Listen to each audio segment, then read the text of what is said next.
Today we will study the kinetic theory of gases. The kinetic theory of matter is based upon two fundamental hypotheses. One is the molecular constitution of matter, and the heat is identified with the motion of molecules. Diffusion and solution, expansion of gas, evaporation, vapor pressure, all are evidences for molecular motion.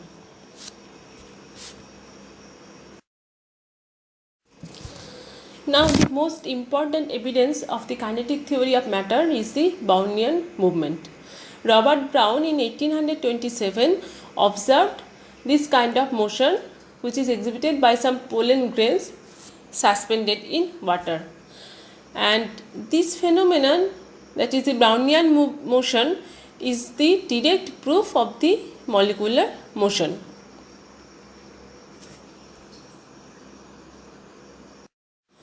Now, the kinetic theory of matter is mainly developed for gases, and to develop the kinetic theory of gases, we have assumed some idealized assumptions. The assumptions are the gas consists of a large number of identical molecules, and these molecules are like hard elastic spheres, and these molecules constantly move about in all possible directions with all possible velocities randomly, and during the motion of these molecules they collide with each other and also with the walls of the container, and these collisions are perfectly elastic, that is, there is no loss of kinetic energy. The molecules exert no attractive or repulsive forces on each other except when they actually collide. That is, between two successive collisions, the molecules move in straight lines with uniform velocity. And these collisions are instantaneous. That is, the duration of a collision is insignificant compared to the time between two collisions. Although the molecules are like geometrical mass points, the actual volume occupied by these molecules are negligible compared to the total volume of the gas container.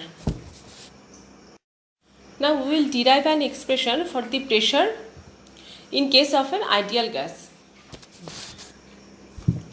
We have considered an ideal gas enclosed in a container, and one surface of this container is perpendicular to the x-axis. In this figure, BAE represents this perpendicular surface. Now, if UVW are the x, y and z components of the velocity, then the velocity c is given by c square is equal to u square plus v square plus w square, where u, v and w ranges from minus infinity to plus infinity. That is, u, v, w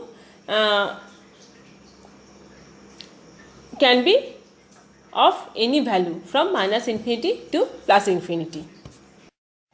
Now suppose u, that is the velocity, and the x-axis suffers a collision with the wall of the container, and thus u suffers a change in direction on reflection from the container wall. Then the change in momentum per collision of a molecule will be 2 mu.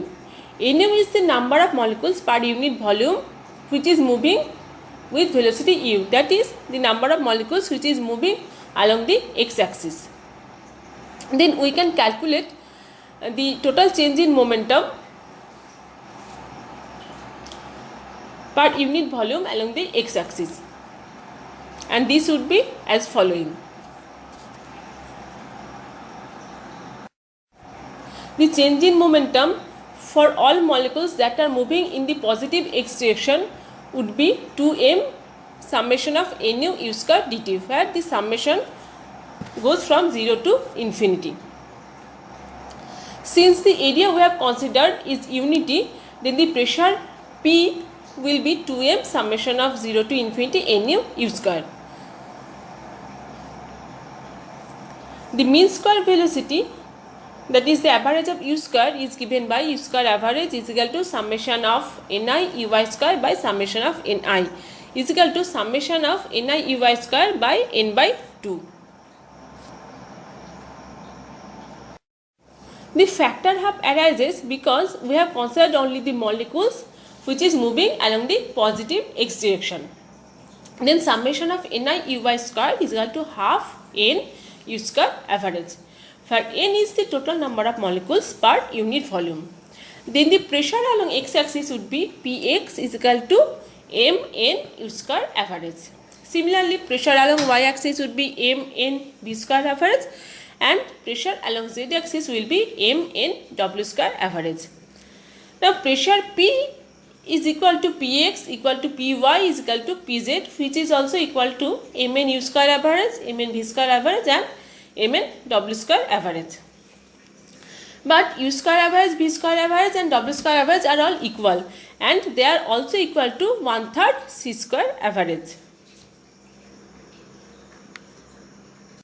Then the final expression for pressure P is equal to 1/3 mn C square average equal to 1/3 mn C square, where C is the RMS, that is root mean square velocity. And if we write the density of gas rho equal to mn, then the expression for pressure becomes P is equal to 1/3 rho C square. Now we can derive the expression for root mean square velocity from the pressure expression. Pressure P is given by P is equal to 1/3 rho C square. That means C is equal to root over of 3P by rho.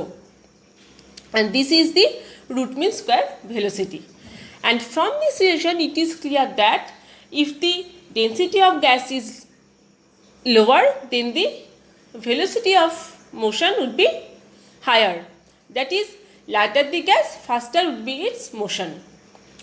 Now if we consider 1 gram mole of gas, then rho, we can write the density rho equal to m by v, for m is the molecular weight and v is the volume occupied by 1 gram mole of gas. Then pressure P is equal to 1/3 m by v C square, or PV is equal to 1/3 m C square. Now for 1 gram mole of ideal gas, PV is equal to RT. So 1/3 m C square becomes equal to RT. That means C is equal to root over of 3 RT by m. And this is the final expression for root mean square velocity. The C square is proportional to T, that is the absolute temperature. The pressure can be also related to the kinetic energy of the gas molecules. Pressure P is equal to 1/3 rho C square equal to 2/3 into half rho C square equal to 2/3 E, because the kinetic energy E is equal to half rho C square, where C is the root mean square velocity and rho is the density, that is mass of unit volume of molecules. Thus the pressure of a gas is equal to the 2/3 of the mean kinetic energy of the gas molecules per unit volume. And sometimes this is called the fundamental equation of the kinetic theory.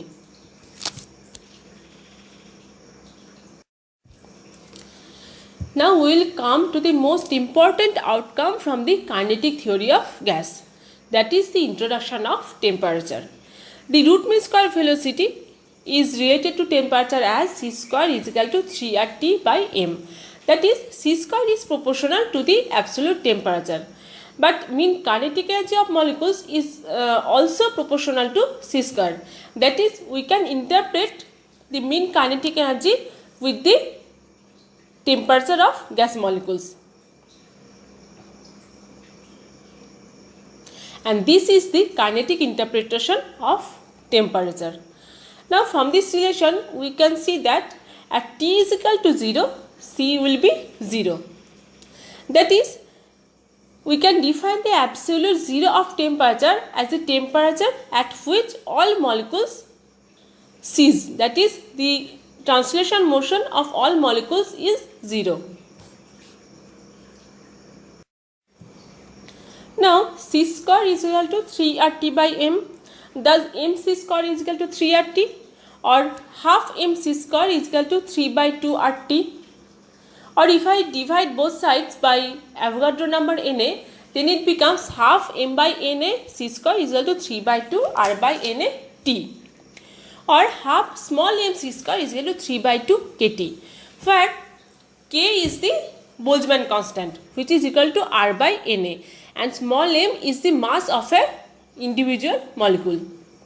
That is, the mean kinetic energy of translation of one molecule is equal to 3 by 2 kt.